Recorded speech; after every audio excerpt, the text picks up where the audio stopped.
প্রশিক্ষণ দিয়ে এদেশের তরুণ সমাজের ভবিষ্যৎ নিশ্চিত করবে।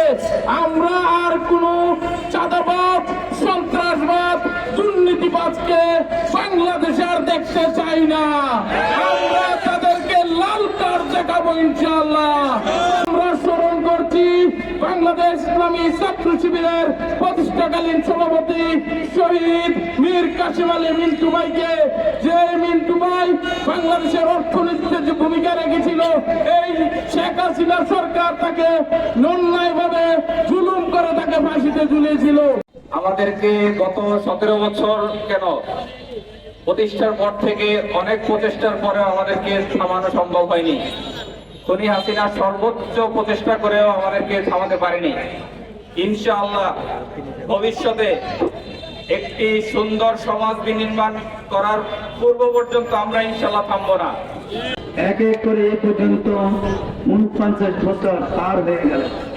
এর মাঝে এই শিবির উপহার দিয়েছে 236 জন শহীদ হিসাবে আল্লাহ তাআলার কাছে তারা উপহার দিয়েছেন।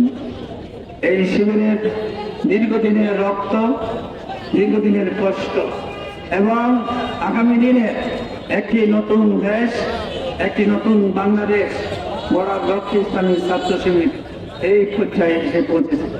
আমি আজকের ইসলামী ছাত্র শিবিরে যারা কষ্ট করে এখানে এসেছেন, আপনাদের সকল আন্তরিক মোবারকবাদ, ধন্যবাদ জানাই। প্রিয় ভাইয়েরা, আমরা দীর্ঘ 49 বছরে দেখেছি ছাত্র শিবিরের ভাইদেরকে ইউনিভার্সিটির বিভিন্ন হল থেকে ডেকে এনে এরপর তাদেরকে গুলি করে হত্যা করা হয়েছে। বাসা থেকে, মেস থেকে, হল থেকে ডেকে এনে তাদের হত্যা করা হয়েছে। মিছিলে গুলি করা হয়েছে বিভিন্ন ভাবে।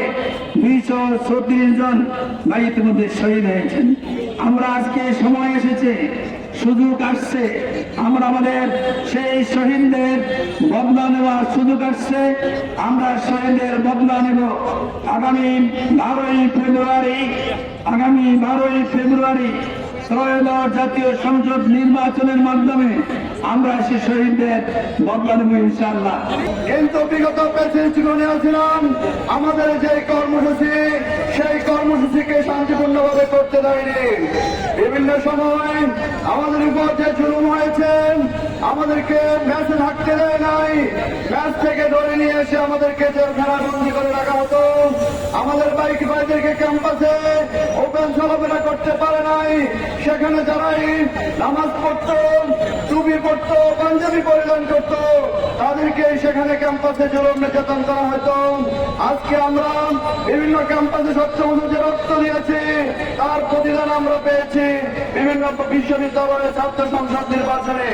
প্রিয় উপস্থিতি, আমরা আজকে স্পষ্ট বলে দিতে চাই, আমাদের এই 49তম প্রতিষ্ঠা বার্ষিকী থেকে আমরা ঘোষণা করতে চাই, আগামী দিনে যারা এই ক্ষমতা আসবেন, আমরা চাই একটি ইসলামের বাংলাদেশ প্রতিষ্ঠা করবে তারা।